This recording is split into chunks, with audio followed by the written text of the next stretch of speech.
السلام علیکم اسٹوڈینٹس، آج کی کلاس میں ہم جماعت دہم کی نئی درسی کتاب میں دی گئی غزل نمبر 2 کی تشریح کریں گے۔ اس غزل کے شاعر ہیں مومن خان مومن، اور آج کا جو شعر ہے وہ شعر نمبر 6 ہے، اور شعر نمبر 6 ملاحظہ کیجئے۔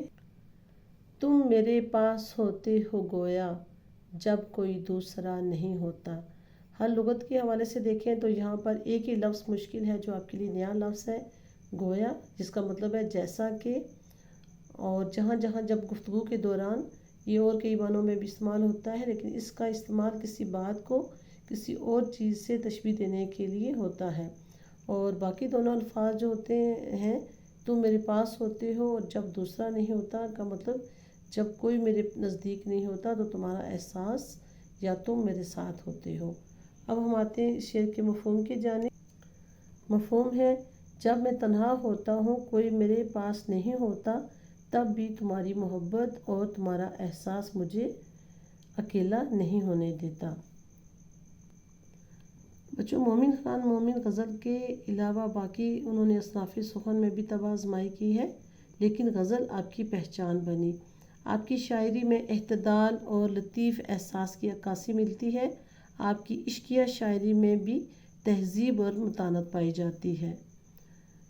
مومن کی غزل کے اس شعر کو ہم کئی پہلوؤں سے دیکھ سکتے ہیں، اور اس کا ایک پہلو تو عشق حقیقی کے حوالے سے ہے۔ چونکہ ایک اللہ کی ذات ہے جو اپنے بندے کو کبھی اکیلا نہیں چھوڑتا، لہٰذا بقول شاعر، اے میرے رب، جب سب تنہا چھوڑ جاتے ہیں تو تیری ذات ہے جو میرا ساتھ دیتی ہے۔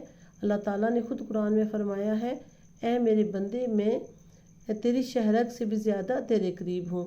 اور دوسرے ہمارا ایمان بھی ہے کہ اللہ تعالیٰ ہر جگہ موجود ہے، گویا جب کوئی آپ کے ساتھ نہیں ہوتا تو اللہ تعالیٰ آپ کے ساتھ ہوتا ہے۔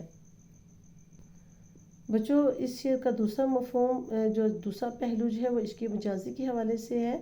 مجاز کا مطلب ہے وہ چیز جو جسم رکھتی ہے، یعنی اللہ ایک حقیقت ہے، اور مجاز کوئی بھی چیز، کوئی وجود، آپ کا محبوب ہے، کوئی چیز ہے، کوئی انسان ہے، کوئی کسی حوالے سے جو وجود رکھتا ہے وہ مجاز کہلاتا ہے۔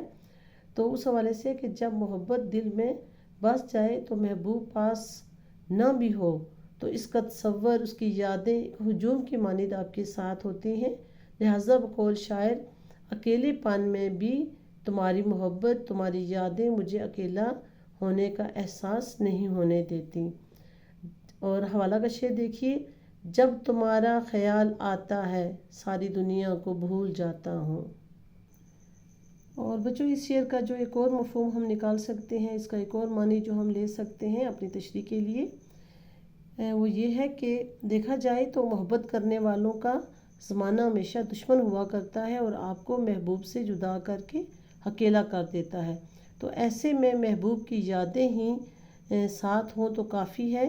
اس لیے بقول شاعر کہ اے میرے محبوب، جب زمانے نے مجھے تجھ سے جدا کر دیا اور ہمارے درمیان دوریاں آ گئیں، لیکن تمہاری یادیں، تمہاری محبت جو میرے دل میں ہے، وہ مجھے تمہارے ہونے کا احساس دلاتی رہیں کہ جیسے تم میرے کہیں آس پاس موجود ہو۔